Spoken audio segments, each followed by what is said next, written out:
So most income-driven repayment plans have a payment term or repayment term in the amount of anywhere between 20 or 25 years, depending on which repayment plan that you get in. The thing is, right now with everything that has happened, especially with the SAVE plan, the current injunction, things being pushed down to a lower court for a decision to be made, it still leaves borrowers in just a hold position right now. The other thing comes to, because what we're dealing with right now is that we have two different things, two different creations of these income-driven repayment plans. We have the income-based that was created by Congress, new and old income-based repayment that was created by Congress that is written in statute. Then we have the remaining plans that were created by the Department of Education, which includes SAVE, pay-as-you-earn, repay, income contingent repayment, and then also, of course, the SAVE plan that we have the injunction. But all of these other plans as well that were created by the Department of Education also are enjoined in this sort of pause, in a sense, as far as for forgiveness. So what that means is that if you are a borrower and you are enrolled in any of the plans that were created by the Department of Education, and you have made it to that 20 or 25 year threshold, that means that there's no forgiveness for you as of right now while things are still in the court. Because right now what is at question is what is actually written as far as the language in regards to those particular plans.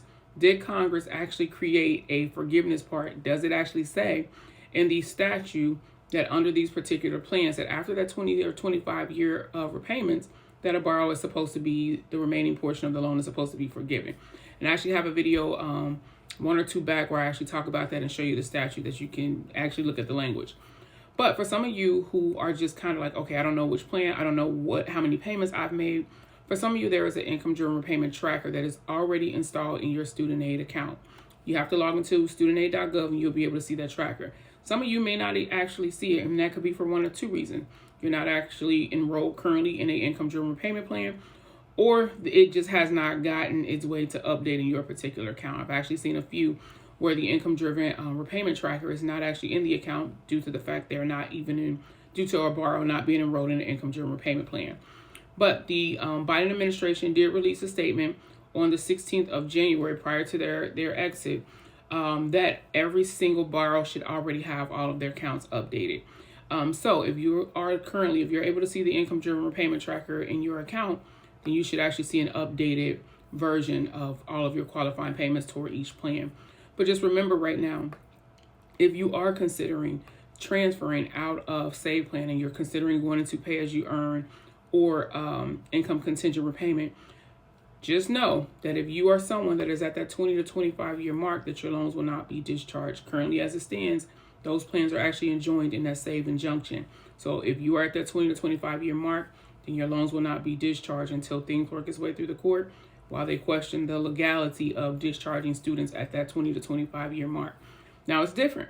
If you qualify for public service loan forgiveness and you are enrolled in one of those plans, then your loans can still be discharged as long as you have met those 120 qualifying employment months. Then you don't have to worry about that because that's not the portion of forgiveness that's at question. It's more or less those who are at their 20 to 25 year threshold where the authorization to discharge is at question. But income-based repayment, if you are considering switching into income-based repayment, of course, there's a partial financial hardship that's connected to it. So you want to look at those calculations. I'm actually going to post a video on the calculations as well, so that way you can see it. But if you want to read more about the administration, the Biden administration, and how many loans were discharged prior to their exit, and then also more information about the qualifying payments and that income-driven repayment tracker, let me show you.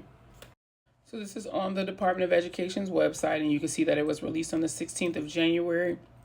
And it just more or less goes into telling you more information about, what the prior administration has done. And then also it tells you more or less about the tracker as well. So you'll be able to see all of that information there.